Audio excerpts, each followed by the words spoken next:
We at PressBox have partnered up with Live Casino Sports and Social for the best fantasy football draft experience in town. Book your league's draft today, just $20 per person, and it includes your first beer and a gourmet hot dog. They also have great Wi-Fi for the leagues that have remote players, so if not everybody can make it out, no problem. Also, you don't have to pay like the full freight. If 8 of you are showing up for the draft, you pay for the 8 people. Everybody else is remote, all good. They'll make that work. Every commissioner and team gets special prizes and promo items, including a championship ring and a draft board. Enjoy their 100-foot video wall during the draft. Keep thinking about that Labor Day weekend, all the college football going on. Couldn't be a better time. Go to Open Table and search for Sports and Social Maryland to make your reservation right now for your fantasy football draft. I'm trying to get into a fantasy league. Are you doing one of some sort this year or no? Who did we just add to KZ's? Can we boot him back out? Xavier. I don't want to boot Xavier out. Well, it's okay. We'll think about it. Don't worry about it. I thought KZ had to add somebody else. I thought there was another issue there. I don't even get in. I just like making up a funny team name. Right, and then you don't even bother to set your lineup the rest of the year. Well, give me a good team name. Yeah, I'll use it. I'll use it for all my teams. We don't want you on the team. We don't want you. You're out of the league. My team name would be Evan Washburn's hair. It looked great. It looks great. It looks like mine. You know, I used to, and I never actually had a conversation with him about it, if he was uncomfortable with it or not. You know, I've always called him an international sideline sex symbol because he might be the most attractive person that's ever come out of our city. It's basically him, Julie Bowen, and Stacy Keebler, right? Like that's right. Stacy Keebler. Stacy Keebler's pretty attractive, but Yeah. I think he might be more attractive. She was a wrestler, right? Did he freeze up?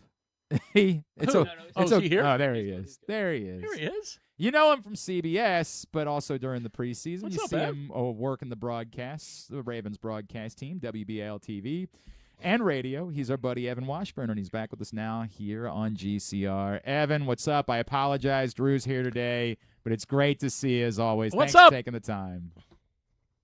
Good to see you guys. Drew, man, it's been a minute. How are you? I haven't seen you since we were getting ice cream in that little shop down there on Falls Road. How are you?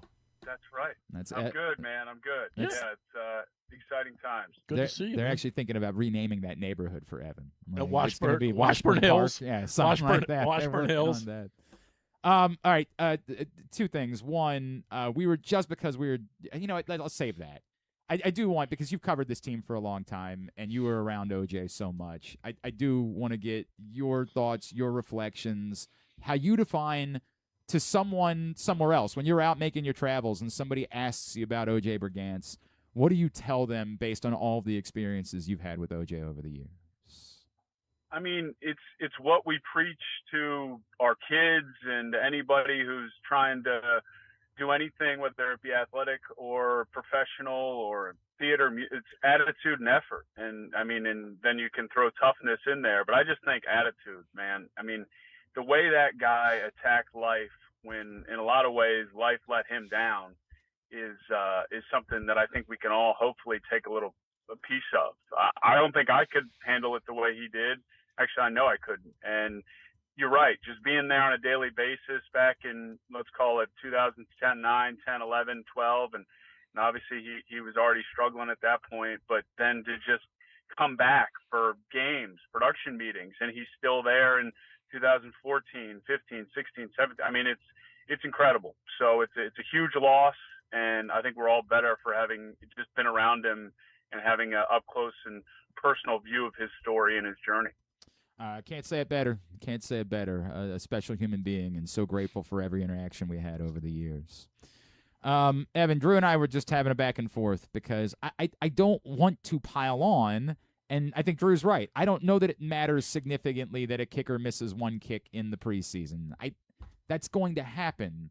But I am admittedly puzzled by how much faith the Ravens have shown in Tyler Loop, who, it's not just the Pittsburgh thing, it's that he didn't make long kicks a year ago and he struggled in the kickoff game.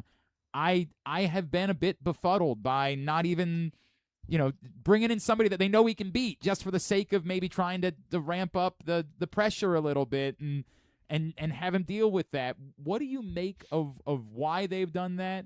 And what have you seen beyond, obviously, everybody's disappointed and concerned about a miss in the preseason?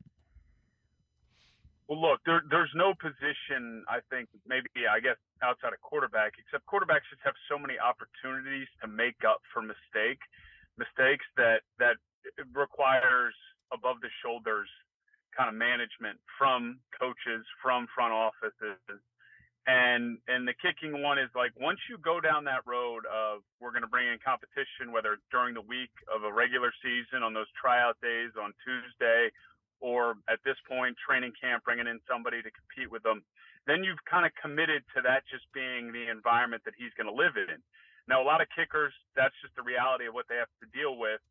But when you invest in a position and you value it the way that they do here, and obviously have had when it was Justin Tucker and before that Stover for all those years, I think they're not ready, or it would appear not ready, to go down that road. Because I really do think once you say, hey, we're going to bring in competition, that's his life from there moving forward. It takes a lot to kind of reverse that trend or that approach. So, and then from a kind of technical standpoint, I don't know why he's missing kicks, but there's scars. There's no doubt. I mean, there's that's his biggest stage outside of a playoff game, or obviously a Super Bowl, to miss a kick, and he's going to have to deal with that, and we'll see once it really matters. I think, yes, and I'm with you. You don't want to overreact, but it's a tough beat for the kid at this first opportunity in a stadium with the fan base there ready to say, all right, we're good, to miss one. How long do you feel like the leash can be, right? Like, because again, to the point, if we get to the regular season, you miss one kick. Kickers miss kicks. It does happen. I know that Justin Tucker. Well, I think you have to put the context on it. Like regular season, is it a 35-yarder? Are we missing multiple within 45? How does the miss look? Like, is he completely shanking it? I mean, again, this is where I'd have to defer to Randy Brown, their kicking coach, to determine what and why it's happening. But yeah, that's kind of where I would go with it. I wouldn't do anything right now. I mean, I would. You're pot committed at this point to know. All right, let's get to week one and see where we stand after that. Hey, Ev, other than obvious one, which is Lamar getting hurt, other than that, what's the only other way, or what's the way? What's a way things could go sideways for these guys? Because it kind of feels to me like this thing is set up perfectly for them. The division stinks. I think they're going to win it blindfolded unless something weird happens. And one of those things could be Lamar getting hurt, though. Yeah, I mean, look, Lamar getting hurt would be the biggest, and we saw that last year. But I also think last year was indicative of just if you suffer a rash of injuries, Lamar would be the most valuable and the most important. But if they start losing offensive linemen and he's running for his life, or vice versa, they're losing pass rushers and Trey Hendrickson goes down and they're not getting after the quarterback, then I think you're in trouble. But that's always the obvious. To me, it's whatever team stays healthiest is usually in the best position to make a run. Outside of that, I do think that the time it will take for both the offense and defense, but more importantly the offense, to get to a place where they're playing at a really high level. I don't think it's going to be week one. I think there's going to be some growing pains and some feeling out for Declan Doyle, his staff, for Lamar, for the whole group. That's not to say I don't think they're going to be productive, but does the defense, I should say, play well enough while that process is undergoing for them to get out of the first 4 3-1 or 2-2? I mean, I do think when you're installing a new offense and a new defense, the schedule lines up nicely for them outside of a trip to Rio against a good Cowboys team, where they should get off to a fast start. But I could see there being some growing pains, especially because no one's going to play in live action in these 3 games. Well, and you have to assume, and you're way closer now than I am, but you have to assume Doyle has pretty much gone in and said, okay, we're going to change a whole bunch of things, but none of them have anything to do with the quarterback. Or do you think he's said to Lamar, like, hey, here are the things that I think could make you better? I think that's an interesting topic. Do you tinker with Lamar, or do you just sort of excuse him and say, okay, we're going to fix all the rest of the guys?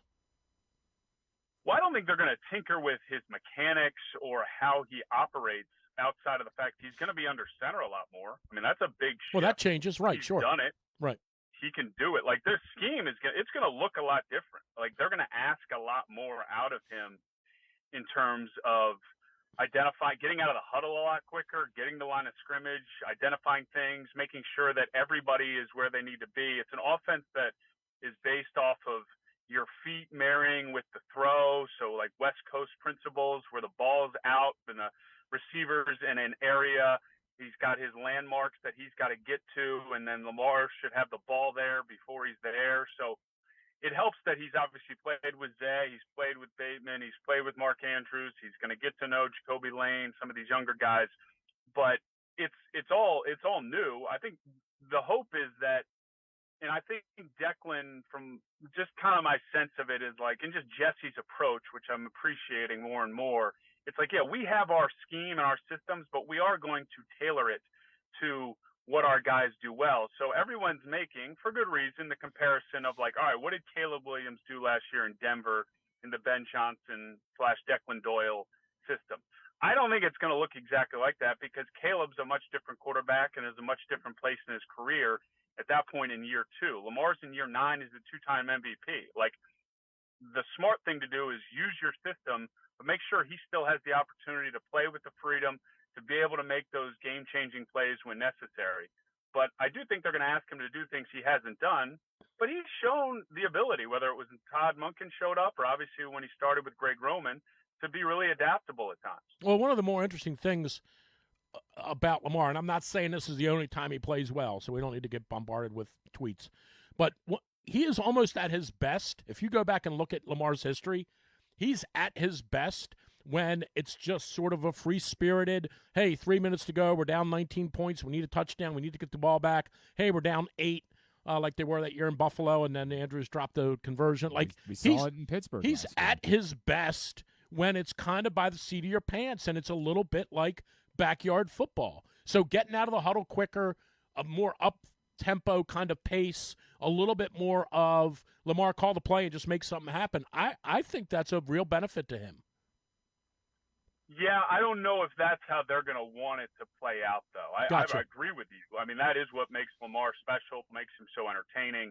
But I think they want the playmaker. If I had to guess, and this is just my sort of like, I would say it's like, hey, we want 75 to 80% like on schedule offense. Gotcha. And then we'll take the 20% to maybe even more like 15% like quote unquote backyard football. Gotcha. Again, that's just my sort of observation and guessing at it, because the two things that happen with the backyard football, it is unreliable at times. It's a boom or bust approach, which I don't think this group, the level of detail they're bringing to things, I don't think they're interested in that. And that's where it leads to injuries. I mean, and again, year 9, he's been banged up. He was banged up last year. He doesn't like to play injured. Lamar does not like to play hurt.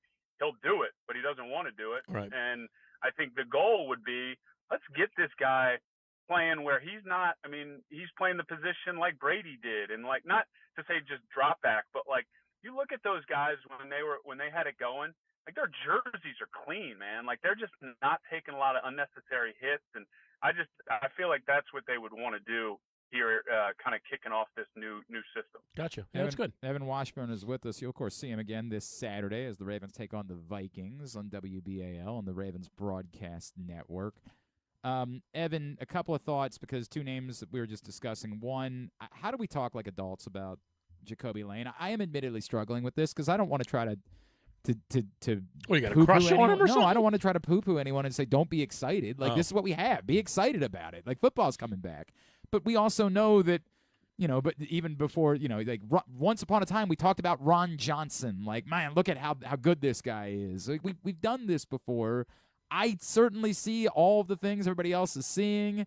The catch radius is exceptional, but I don't know, and also I don't know what to make of how he's going to be used. Like, are you willing to say, hey, I don't care that you're a rookie, you're getting just as many snaps as Rashad Bateman gets? I don't know what my expectation level should actually be for Jacoby Lane, and I do worry that maybe people are getting a little too carried away, like grabbing him in their fantasy leagues, and then maybe if he's not getting a lot of targets, they're going to say, what the hell is this coaching staff doing? I just don't know how to talk about it.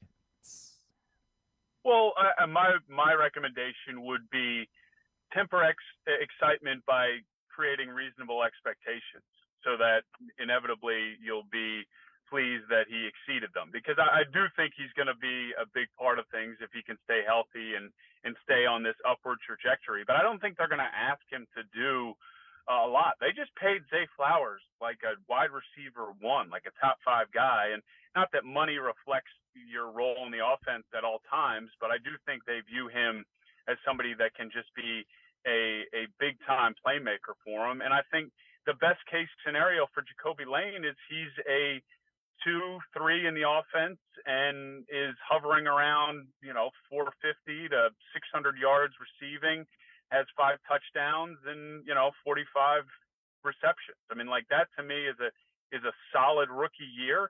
And if he exceeds it, which I think he has the potential to do, then great. But if he doesn't, then it's like, hey, this is a guy who shows all the physical traits to be a big time player, and we got him in the 3rd round. So, and the beauty of having Rashad Bateman is you don't need Jacoby Lane to be anything other than kind of a nice chess piece for the first few weeks until he continues to prove that he's ready to be called upon. And so that's where I think in other situations, call it like a team that doesn't have a Zay, a Rashad, a Mark Andrews, more importantly, a Derrick Henry, because they're going to run the hell out of the ball, I think, in this offense, then he might be thrust into a position where it's like, hey, man, we're putting him out on, out on the outside, and he's going to have to make plays. I think of George Pickens in Pittsburgh. I think that's where it led to some frustrations because, now granted, he was a much higher draft pick, but it was like, hey, this guy's got incredible ball skills.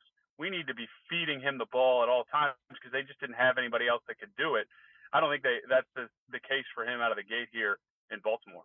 The Lamar conversation, I was talking to your broadcast partner, Rod Woodson, the other day, and, you look around and you see Josh Allen's playing in the preseason, and Joe Burrow, despite his injury history, is playing in the preseason. And most years, I get it, it's unique with him coming off the injury this year, but Patrick Mahomes is playing in the preseason, and the Ravens are kind of sticking it out without Lamar Jackson playing in the preseason. What do you make of that? I feel like this year it is, because I've always been opposed, like, don't take any risk whatsoever. But I don't know if this year with a new offensive coordinator, new coaching staff, I felt a little bit different. What do you make of that philosophy and whether maybe there would be some wisdom in trying to get him a few snaps? It's always a fun discussion. I've come down on it like this because it's important that you mention those guys. My sense from talking to players, especially at that position, the preseason is something you play in and participate in terms of the games if you feel like you need it. And I've never gotten the sense that Lamar looks at a series or two or a quarter in a preseason game as something he needs to feel ready to play week 1 against the Colts. I do think that Josh Allen likes to play in the preseason to feel like he's ready to play in week 1 against the Texans. Similarly with Joe Burrow, and especially for Mahomes coming off that injury.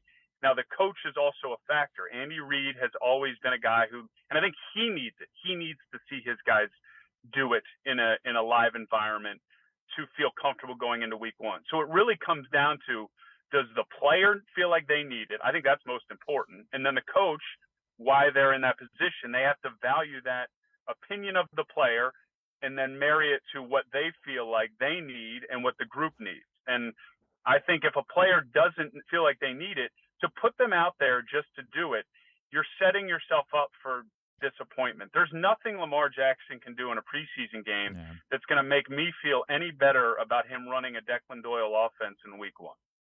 You think we're too dismissive of the Chiefs nationally coming into the season? Like it is kind of crazy. I mean, I'm not. I bet that's they're you've my worked pick in the AFC West. Yeah, you've worked like 600 Chiefs games because they've been on CBS every week for forever. But it just feels very weird to me that Patrick Mahomes is playing, and I know that they didn't look great even before he got hurt a year ago, but. Man, it is crazy to me how much we're at Baltimore and Buffalo. That's who everybody's talking about, and somehow, the Raiders. Yeah, right, and the Raiders, exactly right. And somehow we're being like dismissive of the Chiefs. Well, look, it's a situation where on paper, outside of Mahomes and Andy Reid's now pedigree, it's not a loaded roster. I agree. It's not. I mean, Kelsey's obviously in the final stage of his career. Their wide receiver core. I mean, people, I guess, get on the Ravens group. Like, I would take their Ravens trio now if you throw Lane into the mix over Kansas City's any day of the week, just because, it's Rashee Rice and then guys that are going to have to kind of prove themselves. And some of them folks feel better about some of the rookies than others. But that's the beauty of Mahomes. I mean, he seems to cover that stuff up. And defensively, which has been their strength, they're now young in that department. Obviously, trading away McDuffie's a big move. So, look, I get why people maybe aren't ready to just kind of pencil KC back into a AFC Championship game like we did for a number of years. I'm with that, and it doesn't help that you got Denver appearing to be kind of really back, and the Chargers are always a sexy pick in August. But I just have a hard time doubting them. I was out there for a day a few weeks ago, and man, Mahomes, for a guy who tore his ACL in December, he looked fantastic. And it'll just be fun. Like, we haven't really gotten, you want to call it revenge Mahomes or prove it Mahomes. Like, he hasn't had to do that since he was in his second year and first year of starting. So, listen, you can use this one if you want. I'm going to give you this. So sorry. And if you do use it on the air, I want you to touch your right ear, and then so that I know you're giving me a little nod back in Baltimore. When the subject of Kelce comes up, you can say, when he first joined the league, he was swift. As he got older, he wasn't swift. And now he's more swift than ever before. No? That's a mouthful, Drew. No. We got to, TV is just all about all right, clock, well, shorten it up a little bit, but just work it in somehow. He's swift again. Started Swift. He's always been Swift. I like Swift again. I mean, he does look that. I saw that one clip that's going crazy viral. I mean, most of the stuff with Kelce goes viral. Right. But you did smoke that DB off the line. That was impressive. Did look good. Did look hey, good. if you got married to her, you'd be jumping off the line too. All right. Evan, hey, do you know what you're doing week 1 yet? Yeah, we got Texans Bills. Very good. Oh, nice. Is that the first game? No, they're not. That's in Houston. 2 best helmets in the league. No, league. it's in Houston. Yeah, so it's not. Yeah, I think our crew. I mean, I'm projecting now, but I think we'll be in Buffalo week 4. I think they play the Patriots, so I'll get to see the new venue. And then looking at that week 8 when Baltimore's there, I would unless flex happens, I would expect us to probably be there for that one too, which I'm pumped. I mean, it's gonna be weird because that place was electric, just that venue. So we'll see if they can capture it in the fancy new digs. Do you still pinch yourself every Sunday? Do you get up every Sunday, pinch yourself, and say, "What on earth happened to me?" It's funny, Drew. I pinch myself more, kind of honestly, like during the week or when I'm flying out. And I mean, the travel is a travel. It's tricky at times, but it's more just that this became, because the last time you and I mean, when I was with you guys in those early days, I was just kind of like, it'd be cool to do this. Right. And, figure out a way to have somebody pay me enough to do it. And now it's like, no, this is legitimately what you do for a living. So I think Sundays do provide those moments, but it's really like, hey, what's on the docket on a Tuesday? It's like, well, I got to prep for Texans Bills for a few hours. I got to go on with Glenn because he keeps bothering me to come on his show. Right. Well, you need the extra money. I'll leave you alone for the most part. And then maybe I'll go hit some golf balls before I got to pick my son up. So that's when I pinch myself. Well, you do a great job, man. Glenn thinks you're just a pretty face, but you do an awesome job. But he's also a pretty face. Evan, love you, brother. We'll talk soon. Always appreciate you. Thanks for guys. hopping on. Great to see you, Drew. See you, bud. You too. Evan Washburn with us.